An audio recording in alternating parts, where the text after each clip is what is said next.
Ladies and gentlemen, Democrat senator introduces resolution making big demand of Trump.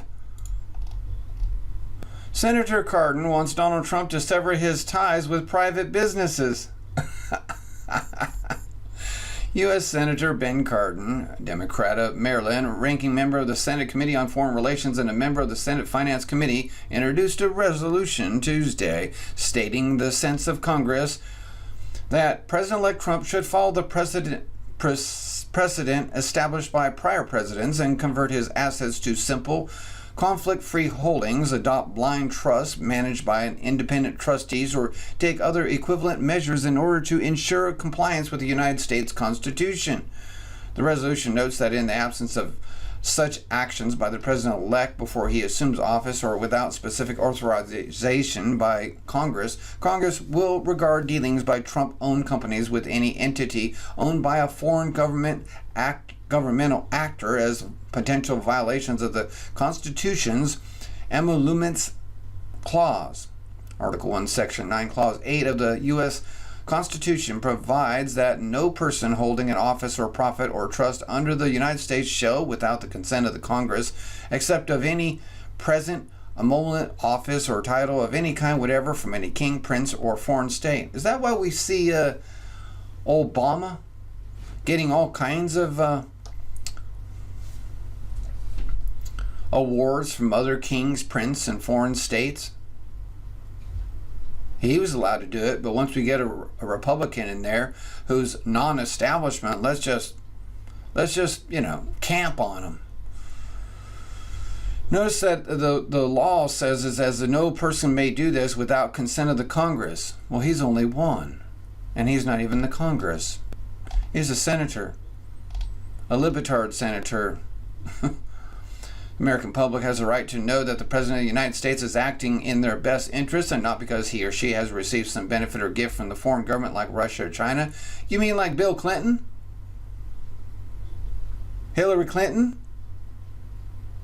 Oh, they wouldn't say a thing about her doing all those things, getting all that pay-for-play money. But no, Donald Trump, let's just camp on him because he wants to make America great, and we're going to stop that right now. We're going to nip that in the bud. This resolution is intended to send a clear message to the president-elect that there is ample time to take appropriate action and avoid any potential conflict with the Constitution. Let's see, he already paid off the false lawsuit that he had for Trump University, made them all happy, gave him $25 million so he could focus on his job. Didn't have to do that. He also gave all of his business to his family to run. That's right. Donald Trump doesn't run any of it anymore. He didn't give it to them, but he gave it to them to run. But that's not good enough for this idiot. Let's remember John Adams' important words, "We are a government of laws and not of men." All right, so moving on. Yikes, CNN host suggests Americans should wear hijabs. Can you believe this? It makes perfect sense though, because they're bought and paid for by the Clinton syndicate and George Soros. Of course, they don't even have an American doing the pose either. We are a Muslim nation and we've been founded by Muslim roots, says Obama. CNN host believes Americans should wear hijabs in solidarity with Muslims. You know what needs to happen to you? Donald Trump has something to say about that. For 2 weeks, you've been on the edge. You know that. But now we have to go. You're fired, Sam. It's an interesting story. Maybe there'll be a movement where people wear the headscarf in solidarity. You know, even if you're not Muslim, maybe it's the way people shave their head, you know, sometimes in solidarity with somebody who's going through something. Maybe you'll see a wave of the opposite happening. I think self-defense training is good for everybody. Yes, I know you're a big proponent of that. I believe it. Prepare yourself for whatever can come. All right, so Did she just get paid more money to say that from George Soros? I wouldn't doubt it. But Michelle Obama just gave us America's the best news possible. This is the best news of the whole day. She stated, "I will never run for office." Yahoo reported President Obama says both he and First Lady Michelle Obama will be very active in working with people at the grassroots level to support progressive causes once he leaves office.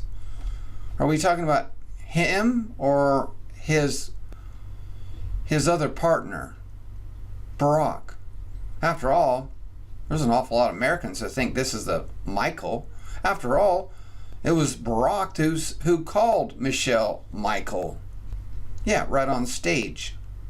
How can you call your wife a man's name if you don't sometimes call her by that man's name in public?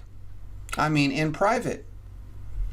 Probably because a lot of people could be right. I'm not saying for sure. But despite her popularity in national public speaking with amongst the other sodomites and LGBT mafia, Michelle isn't interested in a career in politics. Michelle will never run for office, the president told Rolling Stone in an interview conducted the day after the election. Yay! She is as talented a person as I know. You can see the incredible resonance she has with the American people. But I joke that she's too sensible to want to be in politics. Obama says that after he hands the keys to the White House to President-elect Donald Trump, he plans to sleep for a couple weeks and take Michelle on a well-deserved vacation.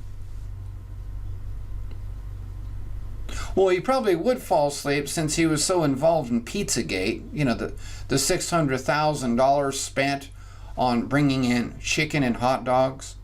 You know, the chicken are supposed to be, I think it's like little boys. Hot dogs or little girls, something like that. Probably the other way around. In their pedophile ring called Pizzagate. Right there. On the East Coast, they're all grouped together with major pedophile John Podesta and Tony Podesta. Yeah, it's disgusting. I put the video out yesterday. Goldman Sachs president meeting with Donald Trump today. Bloomberg is reporting the president of Goldman Sachs is meeting with Donald Trump in New York. President Gary Cohn will meet with Donald Trump in New York today, or Tuesday, as the president-elect and his team debate a possible role for him in the administration. Vice President-elect Mike Pence will join them at Trump Tower in Manhattan. Transition spokesman Sean Spicer told reporters on a conference call. He did not give any indication about the agenda for discussion or whether Cohn is in line for an administration job. Trump and his aides are still discussing what role Cohn might play. No pun intended. Potential jobs include posts at the Treasury Department or Office of Management and Budget, said a person familiar with transition planning who spoke on condition of anonymity to discuss internal deliberations. Cohn also may be considered for the Federal Reserve, the person said. And that's going to be it for the news on this part, these 4 parts, and I thank you for listening.